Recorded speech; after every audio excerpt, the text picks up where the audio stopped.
بسم الله الرحمن الرحیم. بشر گشت، زیرا خداوند رب العزت این چراغ تابان را به خاطر صراط مستقیم بندگان روانه کرد. حبیب خدا صلی الله علیه و سلم پیامبری بشیر و نذیر بودند، پیامبری بودند که همه اشیا و همه حیوان و همه چیز جانداری دنیا به او صلوات میفرستادند. روز رسول خدا صلی الله علیه و سلم همراه یارانش راه پیش گرفت جانب تماشای بیابانی. از دور چشم مبارکی پیامبر صلی الله علیه و سلم به یک حیوان افتاد.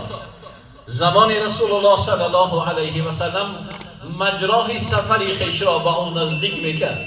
یارانش گفتند یا رسول الله چرا راهی سفر را تغییر دادی؟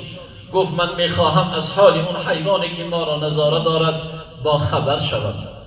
زمان حبیب خدا صلی الله علیه و سلم به نزد او رسید و دید که یک حیوانی به مثل آهو دیداری رسول الله تماشا دارد اما اشک میریزد. حبیب خدا صلی الله علیه و سلم گفت چرا در اینجا ایستاده ای و مکانی نمی روی؟ گفت یا رسول الله من یک مادر آهو هستم، به خاطر رزق فرزندان به این صحرا آمدم و در قبخان این مجوس این نامرد در مانده‌ام. من این را میگویم که من را رها کن تا بروم، فرزندان خردسالی دارم، آنها را شیر بدهم، گشته می آیم جان من قربانی تو، اما باورم نمی کنند. رسول الله صلی الله علیه و سلم آن یهودی را به نزد خود دعوت کرد و گفت چرا سخن این را باور نمی کنی؟ گفت تو کی هستی؟ گفت من محمد هستم. آن یهودی که به محمد صلی الله علیه و سلم ایمان نداشت و دشمنی داشت گفت آیا تو دیوانه شدی که برای یک آهو به نزد من آمدی؟ حبیب خدا صلی الله علیه و سلم گفت این را رها کن تا به نزد فرزندانش برود، آنها را غذا بدهد، شیر بدهد و ساعت بین همدیگر بمانیم، اگر نه آمد جان من قربانیت. یاران رسول الله صلی الله علیه و سلم از این مردانگی محمد صلی الله علیه و سلم گریه میکردند. یهودی خرسند شد، دست و پای آهو را رها کرد و او دوان شد نزد فرزندان و رسول الله در نزد او بماند. آهو زمان به نزد فرزندانش آمد که اونها انتظار مادر بودند و گفتند این مادر چرا سراسیمه ای؟ هر روز می آمدی با یک مهربانی با یک آرامی ما را شیر می دادی، امروز چگونه سراسیمه هستی؟ گفت ای فرزندانم من در قبخان یهودی در ماندم. گفتم کی تو را رها کرد؟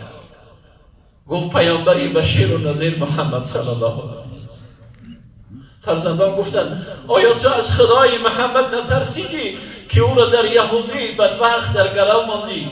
ای مادر زمانی که تو به نزد ما نمایان شدی الله محمد ما را سیر کرد، ما احتیاج به شیر فیسان تو نداریم، برو که یهودی محمد صلی الله علیه و سلم این پیامبری بشیر و نذیر آزار ندهد. آهو دوان شد به نزد حبیب مهربان. زمانی که از دور نمایان شد یهودی از هوش رفت، خود را به زمین پرتاب، یاران او را برداشتن آب میزدند.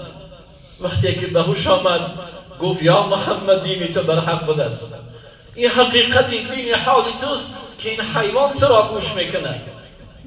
چنین محمد بود، چنین پیامبری بشیر و نذیر بود.